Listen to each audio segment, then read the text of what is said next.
سورہ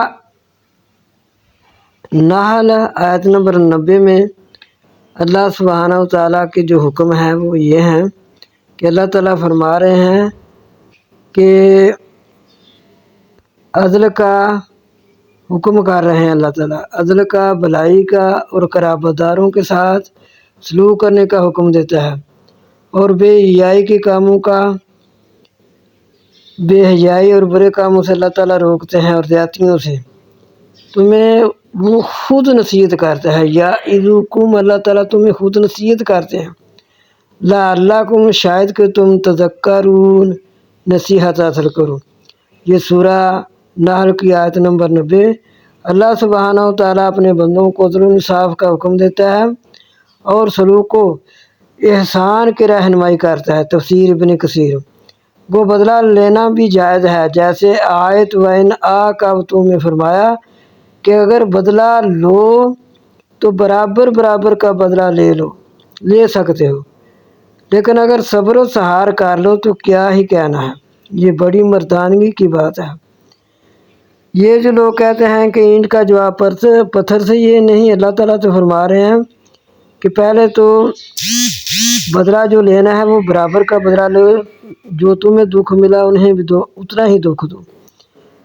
تو اگر تم صبر سہار کر لو تو کیا ہی کہنا ہے، یہ بڑی مردانگی کی بات ہے۔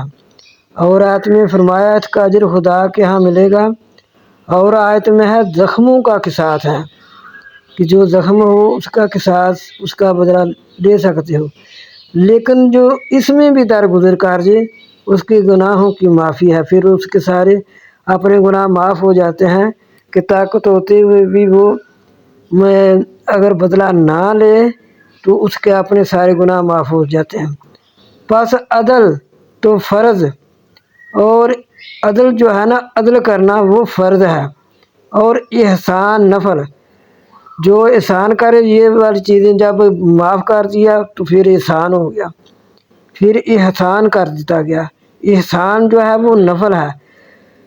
کلمہ توحید کی شہادت بھی عدل ہے، ظاہر باطن کی یک رنگی بھی عدل ہے کہ جو باطن میں ہو وہی ظاہر میں ہو۔ بعض لوگ زبان سے کچھ کرتے ہیں، باطن میں بہت بغض، کینہ، حسد، یہ ساری چیزیں چھپائے رکھتے ہیں، تو اللہ تعالیٰ کو یہ بہت ناپسند ہیں۔ اللہ تعالیٰ فرما رہے ہیں کہ عدل ظاہر باطن کی یک رنگی بھی عدل ہے، اور احسان یہ ہے کہ باطن کی صفائی ظاہر سے بھی زیادہ ہو۔ یہ احسان اس چیز کا، پہلے عدل تو ہے انصاف، عدل جو ہے وہ فرض ہے، پھر احسان یہ ہے کہ باطن کی صفائی ظاہر سے بھی زیادہ ہو۔ جو چھپا رکھا ہے دل میں اس کی صفائی جو زبان سے نکالتے اس سے بھی بہتر ہو۔ اور فحش اور منکر یہ ہے کہ باطن میں کھوٹ ہو، یہ سب کی سب بے حیائی ہے۔ فحش اور منکر یہ ہے کہ باطن میں کھوٹ، کہ دل میں کھوٹ ہو اور ظاہر میں بناوٹ ہو۔ یہ سب چیزیں فحش میں آتی ہیں، منکر میں آتی ہیں، یعنی بے حیائی میں آتی ہیں، برے کاموں میں آتی ہے کہ دل میں کینہ رکھنا، حسد رکھنا، دکھ رکھنا، یہ ساری چیزیں فحش میں آتی ہیں، برے کاموں میں آتی ہیں۔ اور ظاہر میں بناوٹ ہو، ظاہر ایسی کرنا جیسے مجھے بہت محبت ہے یا بہت میرے دل میں کوئی ایسی بات نہیں ہے۔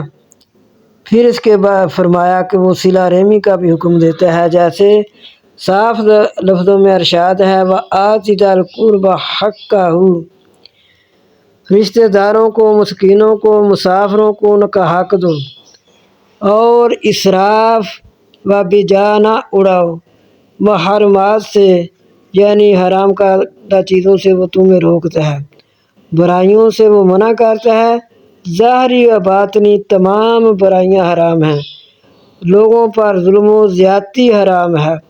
حدیث میں ہے کہ کوئی گناہ ظلم و زیادتی و قطع رحمی سے بڑھ کر ایسا نہیں کہ نہ دنیا میں بھی، کوئی گناہ ظلم و زیادتی و قطع رحمی سے بڑھ کر ایسا نہیں کہ دنیا میں بھی جلد ہی اس کا بدلہ ملے۔ جو قطع رحمی کرتا ہے اس سے بڑھ کر کوئی گناہ اور زیادتی نہیں، اس کا بدلہ ملے اور آخرت میں سخت پکڑ ہو۔ جو صرف بعض لوگ بس قطع رحمی جو کہ رشتہ داریاں ہوتی ہیں کو توڑنے میں لگے رہتے ہیں دن رات، تو اس کی سزا دنیا پر بھی سخت ہوگی اور آخرت میں بھی۔ اللہ تعالیٰ کے یہ احکام اور یہ روکیں تمہاری نصیحت کے لیے ہیں۔